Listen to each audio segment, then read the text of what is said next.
ఓం సాయిరామ్. బాబా భక్తులందరికీ కూడా నమస్కారం అండి. అందరూ కూడా సుఖంగా సంతోషంగా ఎప్పుడూ కూడా ఆనందంగా ఉండాలి అని చెప్పి ఆ బాబాగారి తరపున నేను కూడా మనస్ఫూర్తిగా కోరుకుంటున్నాను.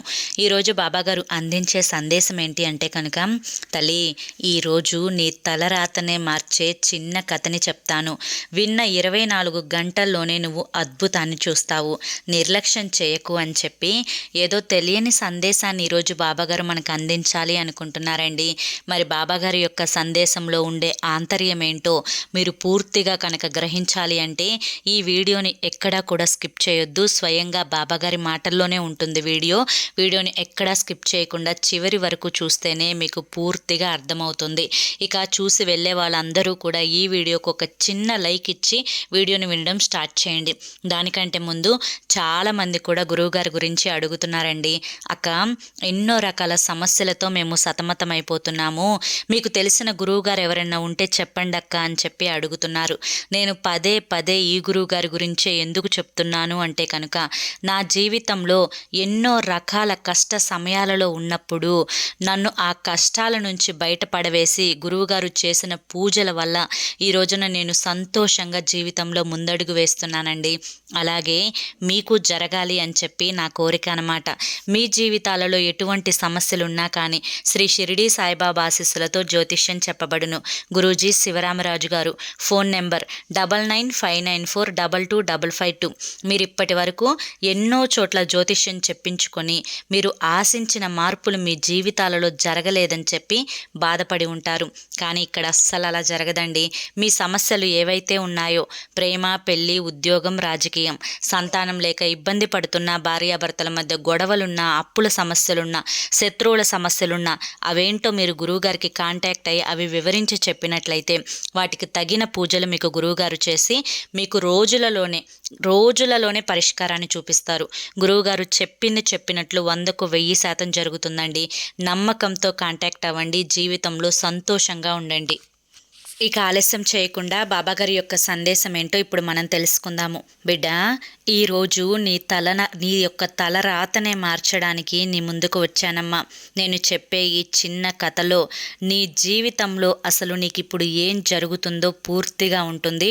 వీడియోని ఎక్కడా కూడా నువ్వు వదిలిపెట్టకుండా చూడమ్మా, పూర్తిగా వినమ్మా, అప్పుడే నీకు అర్థమవుతుంది. ఇది అర్థమైన 24 గంటల్లోనే నువ్వు అద్భుతాన్ని చూస్తావు తల్లి అని చెప్పి బాబాగారు అయితే ఈ చిన్న కథని మనకు వినిపించబోతున్నారండి. ఒక రాజ్యం అన్న తర్వాత మహారాజు గారు ఉంటారు, మహారాణి గారు ఉంటారు. అలాగే ఈ రాజ్యంలో కూడా రాజు, రాణి ఇద్దరు కూడా ఉన్నారనమాట. రాజు, రాణి ఎంతో ఇష్టపడి ప్రేమించి పెళ్లి చేసుకున్నారు. ఇప్పుడు ఒకే గదిలో ఉంటారు. ఒకే గదిలో ఉన్నా కూడా కొన్ని సంవత్సరాల నుంచి వారు దూరంగా ఉంటున్నారు. మాట లేదు. ఇద్దరికీ కూడా ఆ ఎడబాటు వచ్చి చాలా సంవత్సరాలైందనమాట. అయితే మహారాజు గారు అనుకుంటూ ఉంటారు, పెళ్లి కాకముందు చాలా సంతోషంగా ఉండేవాళ్ళము, పెళ్ళైన తర్వాత నుంచి తను ఏది కూడా మాట్లాడడం లేదు, పదే నేనే ఎందుకు మాట్లాడాలి అని చెప్పి అనుకుంటూ ఉంటారు. కానీ మహారాణి ఏమనుకుంటూ ఉంటుందంటే, సాయంత్రం అయ్యేసరికి రాజుగారికి నేను గుర్తుకు వస్తాను, నేనంటూ ఒకదాన్ని ఉన్నాను అని చెప్పి ఆయనకు తెలుస్తూ ఉంటుంది. పగలల్లా తిన్నానో పడుకున్నానో ఏది కూడా నన్ను పట్టించుకోరు. పెళ్లి కాక ముందే బాగుండేది, అసలు ఇతన్ని పెళ్లి చేసుకోకుండా ఉంటే ఇంకా సంతోషంగా ఉండేదాన్నేమో అని చెప్పి మహారాణి అయితే అనుకుంటూ ఉంటుంది. ఒకరోజు రాజుగారు ఆలోచిస్తారు. మహారాణిని సంతోషంగా చూసి చాలా సంవత్సరాలైపోయింది. మహారాణిది పుట్టినరోజు వస్తుంది. పుట్టినరోజుకి తనకు ఆశ్చర్యపడేలా, తను సంతోషపడేలా ఒక బహుమతిని ఇద్దాము అని చెప్పి అనుకుంటాడనమాట. ఇక గుర్రం మీద స్వారీ చేసుకుంటూ తను ఒక రాజ్య పర్యటనకై బయలుదేరుతూ ఉంటాడనమాట. దారిలో ఒక శిల్పకారుడి యొక్క ఇంటి దగ్గర ఆగుతాడు మహారాజు. ఆగి అక్కడ ఉన్న శిల్పాలన్నింటినీ కూడా చూస్తాడు. ఒక్కొక్క శిల్పంలో కూడా ఇది శిల్పమా లేక మనిషి ఉన్నారా అని ఒక జీవం ఉన్న శిల్పంలాగా అనిపిస్తూ ఉందన్నమాట. ఆ శిల్పాలను చూసి చాలా సంతోషపడతాడు. ఈసారి పుట్టినరోజు బహుమతిగా తన యొక్క శిల్పాన్నే, అంటే మహారాణి యొక్క శిల్పాన్నే తనకి బహుమతిగా ఇస్తే తను చాలా సంతోషపడుతుందేమో, ఆ శిల్పాన్ని ఇచ్చి చూద్దాము అని చెప్పి లోపలికి వెళ్ళి శిల్పకారుడితో మాట్లాడతాడు. మా దేవి దేవి యొక్క పుట్టినరోజు వస్తుంది, మా దేవి యొక్క ఫోటోని నీకు ఇస్తాను, అచ్చం అలాగే తనకి ఒక మంచి శిల్పాన్ని తయారు చేసి ఇవ్వాలి. ఆ శిల్పం చూసిన తర్వాత మహారాణి పెదవుల మీద చిరునవ్వు రావాలి, తను సంతోషపడిపోవాలి, అంత ఆనందంగా ఉండాలి తను అని చెప్పి చెప్తాడనమాట. దానికి శిల్పకారుడు కూడా సరే రాజా, నువ్వు చెప్పినట్లుగానే నేను ఆ శిల్పాన్ని చెక్కుతాను అని చెప్పి చెప్తాడు. కానీ శిల్పాన్ని చూసి మాత్రం మహారాణి కనుక ఏడ్చినా బాధపడినా, అసలు ఆ శిల్పం రూపు అనేది సరిగా లేకపోయినా కానీ నేను ఒప్పుకోను, నీ ప్రాణాలైనా కానీ తీసివేస్తాను అని చెప్పి మహారాజు ఆ శిల్పకారుడితో చెప్తాడనమాట. అప్పుడు ఆ మహారాజుతోటి ఈ శిల్ప కళాకారుడు అంటాడు, సరే రాజుగారు అని చెప్పి అంటాడనమాట. ఇక శిల్పం కనుక బాగుంటే నువ్వు ఎంత డబ్బు కావాలి అంటే, లేదా ఎన్ని బంగారు నాణేలు కావాలి అంటే అన్నీ ఇస్తాను నీకు, గుర్తుంచుకొని సరిగ్గా చక్కగా చెయ్యి అని చెప్పి వెళ్తాడనమాట. ఇక రాజు దగ్గర అయితే మాట ఇచ్చాడు కదా శిల్పకారుడు. ఇక అప్పటి నుంచి ఆ శిల్పకారుడి మనసులో టెన్షన్ మొదలైందనమాట. ఆ టెన్షన్ మొదలయ్యి కొంచెం బాగోకపోతే మహారాజు నా ప్రాణాలు తీసివేస్తారు, కానీ నేను అన్నింటినీ కూడా ఇంత అందంగా చెక్కాను కదా, మరి ఈ మహారాణి శిల్పాన్ని ఎందుకు చెక్కలేను చెప్పు అని చెప్పి తనకు తనే ఒక మనోవ్యాధిని అయితే వేసుకుంటూ ఉంటాడు. ఒకవేళ బాగోకపోతే కనుక నా ప్రాణాలు తీస్తాడు, నా ప్రాణాలు తీస్తే నా కుటుంబం ఎలా బ్రతుకుతుంది, నా భార్య బిడ్డలు ఎలా బ్రతుకుతారు అని చెప్పి ఈ ఆలోచనలోనే 4-5 రోజులు గడిచిపోతుంది. ఒకరోజు రాత్రి శిల్పకళాకారుడు తన భార్యను పిలిచి నేను మహారాజు గారికి మహారాణి శిల్పాన్ని చెక్కిస్తాను అని చెప్పి ఒప్పుకున్నాను, ఆ శిల్పం కనుక సరిగా రాకపోతే కనుక రాజుగారు నా ప్రాణాలను తీసివేస్తాను అని చెప్పారు. ఒకవేళ నా ప్రాణాలు తీసివేసినా కూడా నువ్వు బిడ్డల్ని జాగ్రత్తగా చూసుకో, నువ్వు ఏమాత్రం కూడా బాధపడకు, కష్టపడి పని చేసుకొని బిడ్డల్ని ఆనందంగా చూసుకో, నేను మధ్యలోనే పోతాను కదా అని చెప్పి ఏవేవో మాటలు మాట్లాడతాడు.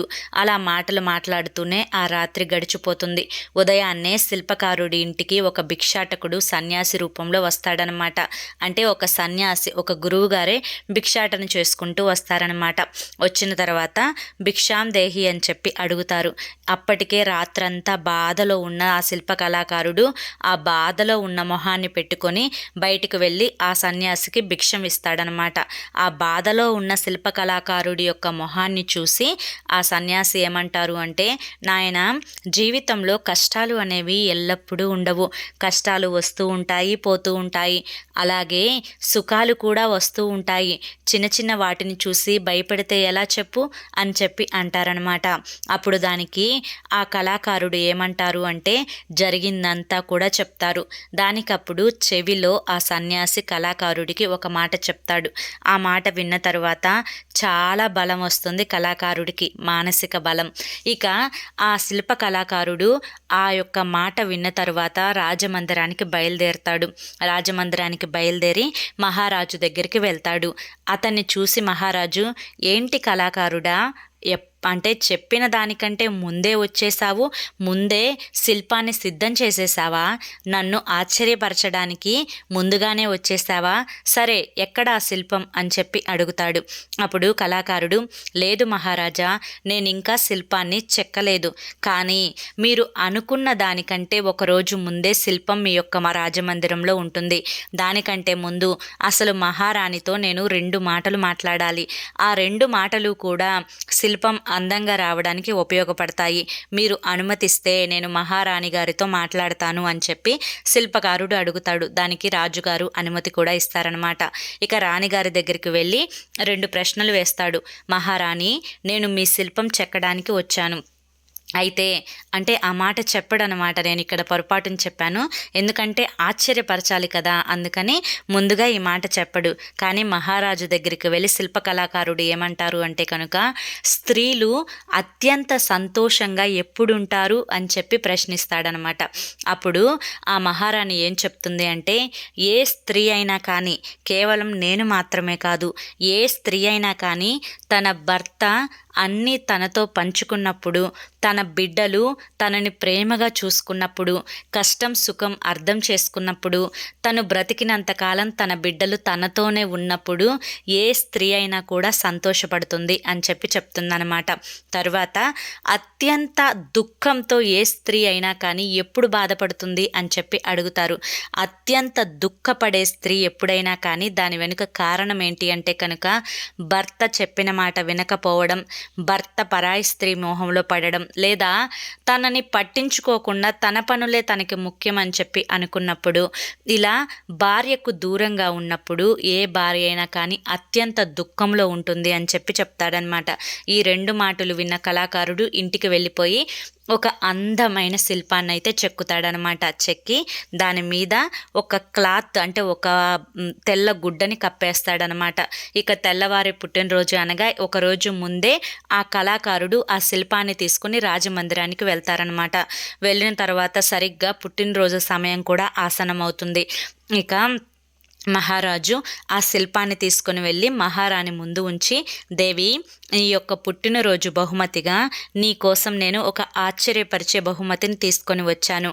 ఆ బహుమతి ఏంటో చూస్తావా అని చెప్పి ఆ గుడ్డని తీయమని చెప్పి దేవికి చెప్తాడనమాట. అప్పుడు ఆ మహారాణి ఆ గుడ్డను చిన్నగా తీస్తూ, ఆ గుడ్డని తీసేటప్పుడే తన కళ్ళల్లో ఆనంద బాష్పాలు అనేవి వస్తూ ఉంటాయి. అలా ఆ క్లాత్ని కిందకి దించుతూ తను ఏడ్చేస్తుందన్నమాట. అలా ఏడ్చేసరికి మహారాజుకి చాలా కోపం వస్తుంది.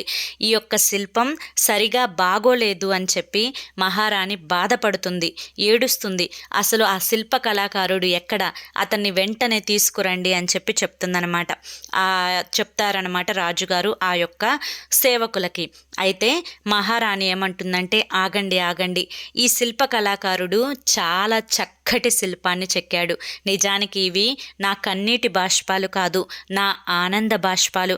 నేను ఇంత సంతోషంగా జీవితంలో ఎప్పుడూ కూడా లేను అని చెప్పి తనలో తనే చాలా నవ్వుకుంటుంది, చాలా ఏడ్చేస్తుంది, ఆనందంతో కన్నీరు వచ్చేస్తూ ఉంటుందన్నమాట. అసలు ఇంతకీ ఆ శిల్పంలో ఏముంది అని చెప్పి మహారాజు కూడా ముందుకు వచ్చి చూస్తాడు. ఆ యొక్క శిల్పం పక్కన తన భర్త, తన యొక్క ఆ 2 చేతులలో తన బిడ్డలు ఉండేసరికి తన యొక్క భర్త తనతోనే ఉన్నందుకు, తన బిడ్డలు తనతోనే ఉన్నందుకు తనకి ఆనంద బాష్పాలు అలా కన్నీటి రూపంలో జలజల కారిపోతున్నాయన్నమాట. చాలా సంతోషంగా ఉంది. ఇదే నా జీవితంలో కూడా ఉంటే బాగుండు, ఇది లేకనే నేను ఇన్ని సంవత్సరాల నుంచి బాధపడుతూ ఉన్నాను అని చెప్పి మహారాజుతో చెప్పేస్తుందన్నమాట. అప్పుడు ఆ యొక్క కళాకారుణ్ణి పిలిపించి, ఈ శిల్పంలో ఉన్న ఆంతర్యం ఏంటి, అంత సంతోషపడడానికి ఇందులో ఏముంది, నేను నా బిడ్డలు ఉన్నారు పక్కన, కానీ మహారాణి కళ్ళల్లో ఎందుకు ఆనంద బాష్పాలు వచ్చాయి అని చెప్పి శిల్పిని పిలిచి మహారాజు గారు ప్రశ్నిస్తారనమాట. అప్పుడు ఆ శిల్పి ఏం సమాధానం చెప్తారు అంటే కనుక, మహారాజా, ఎప్పుడైనా కానీ ఏ స్త్రీ అయినా కానీ సంతోషంగా ఉండేది ఎప్పుడు అంటే కనుక తన భర్త తన బిడ్డలు తనతో ఉన్నప్పుడు, తన మంచి చెడు కష్టం సుఖం దుఃఖం ఆనందం అన్నీ కూడా తనతో పంచుకున్నప్పుడు ఆనందంగా ఉంటుంది. కానీ స్త్రీ ఎప్పుడు దుఃఖంలో ఉంటుంది అంటే కనుక తన భర్త తనని పట్టించుకోకుండా తన పనులలో మునిగిపోయినప్పుడు, తనకి ఏమాత్రం కొంచెం సమయాన్ని కూడా ఇవ్వనప్పుడు, అదేవిధంగా తన బిడ్డలు తనని దూరం పెట్టినప్పుడు స్త్రీ బాధపడుతుంది. కనుక ఈ యొక్క శిల్పంలో మీరు తనతోనే ఉన్నారు, మీ బిడ్డలు కూడా తనతోనే ఉన్నారు, మహారాణి కోరుకుంటుంది అదే అని చెప్పి ఆ యొక్క శిల్పి రాజుగారికి సమాధానం ఇచ్చేసరికి రాజుగారు చాలా ఆనందపడిపోతారు. అవును, నిజమే, నేను ఎప్పుడూ కూడా రాణి బాధలో ఉంది ఇదొక్కటే చూస్తూ ఉన్నాను, అంతేకాని నేను చేస్తున్న తప్పేంటో నేను గ్రహించలేకపోయాను. ఎప్పుడూ కూడా రాజ్యము ప్రజలు అని చెప్పి 24 గంటలు నా యొక్క సమయాన్ని మొత్తాన్ని కూడా రాజ్యానికి ప్రజలకే అప్పచెప్పాను. పెళ్లి చేసుకొని తనని ఒక గదిలో బంధించినట్లుగా చేశాను. ఇన్ని సంవత్సరాల నుంచి ఏ రోజు కూడా తనతో ప్రేమగా మాట్లాడలేదు, తనతో ప్రేమగా మంచి చెడు కలిసి పంచుకోలేదు, తనతో కలిసి భోజనం చేయలేదు. ఇలా భోజనం చేయక తనతో ప్రశాంతంగా మనసు విప్పి మాట్లాడి చాలా సంవత్సరాలు అయిపోయింది. నా నుంచి రాణి కోరుకునేది అదా, నేను ఇన్నాళ్ళు ఎందుకు గ్రహించలేకపోయాను అని చెప్పి బాధపడి దానికి తగ్గట్లుగా క్షమాపణ అడుగుతాడు రాణి దగ్గరికి వెళ్ళి రాజు. అప్పుడు మహారాణి చాలా సంతోషపడుతుంది. ఇక శిల్పిని ఏమంటారు అంటే కనుక, నువ్వు నా రాజ్యంలోనే ఎప్పుడు ఉండి శిల్పాలు చెక్కుతూ ఉండు, నీకు బ్రతికినంత కాలం నేను ఆదాయం ఇస్తాను అని చెప్పి అనగా దానికి శిల్పి ఏమంటారు అంటే, నా భార్య చెప్పింది మహారాజా, ఎప్పుడైనా కానీ మహారాజుతో స్నేహం కానీ మహారాజుతో శత్రుత్వం కానీ రెండూ మంచివి కాదు. నేను ఎప్పుడూ మీకు దగ్గర ఉండడానికి కుదరదు.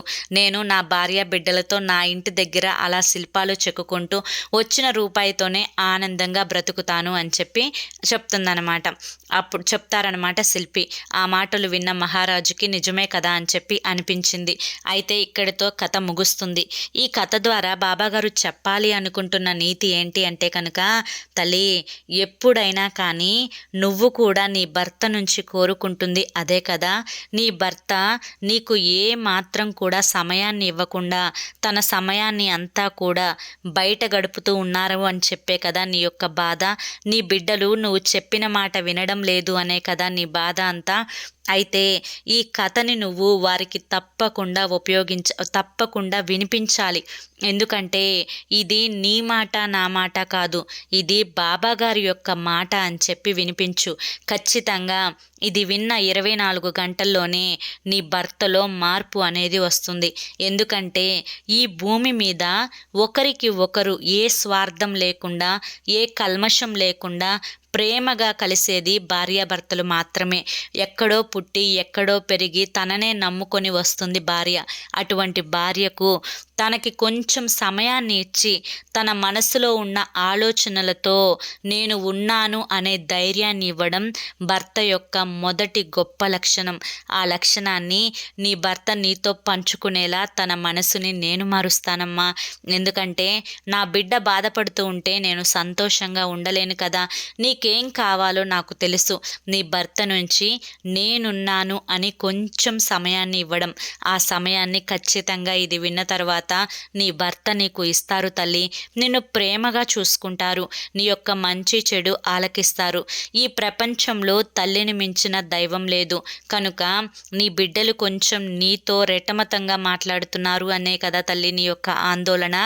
అయితే నీ బిడ్డలకి కూడా ఈ కథను వినిపించు. ఎందుకంటే ఏ కల్మషం లేకుండా ఏ స్వార్థం లేకుండా ఏది ఆశించకుండా తన బిడ్డలు ఒక స్థాయిలో ఉంటే ఒక్క సంతోషం పడేది ఈ భూమి మీద ఎవరన్నా ఉన్నారు అంటే అది కేవలం ఒక తల్లి మాత్రమే.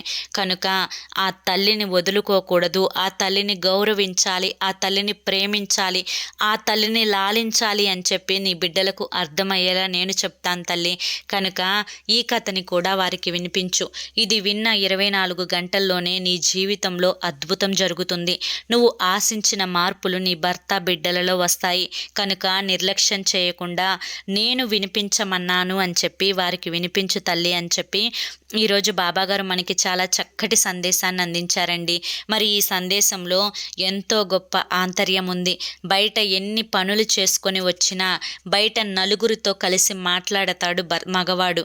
కానీ భార్య ఒక్కటే 4 గోడల మధ్య ఒంటరిగా ఉంటుంది. తనతో మంచైనా చెడైనా పంచుకోవడానికి కేవలం తన భర్త మాత్రమే అని చెప్పి ఎదురు చూస్తూ ఉంటుంది. అలా ఎదురు చూస్తూ ఉన్న ఆ భర్త ఇంటికి వచ్చిన తర్వాత తనతో ఏం మాట్లాడకుండా ఫోన్ చూసుకుంటూ నిద్రపోతూ ఉంటే కనుక తనకి అన్ని మంచైనా చెడైనా కానీ సర్వస్వం తన భర్తే అనుకున్నప్పుడు తనకి కొంత సమయాన్ని కూడా ఇవ్వనప్పుడు ఖచ్చితంగా ఆడపిల్ల బాధపడుతుంది. అలా బాధపడకూడదు అన్న ఉద్దేశంతో ఈరోజు అయితే నేను ఈ విధంగా చెప్పాను తల్లి. ఈ కథ నీకు నచ్చింది అనిపిస్తే ఒక లైక్ ఇవ్వడం మాత్రం మర్చిపోవద్దు. మొదటిసారి మన ఛానల్లోకి వస్తే సబ్స్క్రైబ్ చేసుకొని సపోర్ట్ చేయండి. మరికొంతమంది బాబా భక్తులకు వీడియోని షేర్ చేయడం కూడా మర్చిపోవద్దు. మరి రేపు మరొక మంచి సందేశంతో తప్పకుండా కలుసుకుందాం. అంతవరకు కూడా బాబాగారి యొక్క ఆశీస్సులు మీపై ఉండాలి అని చెప్పి మనస్ఫూర్తిగా కోరుకుంటూ సర్వేజన సుఖినో భవంతు. ఓం సాయిరామ్.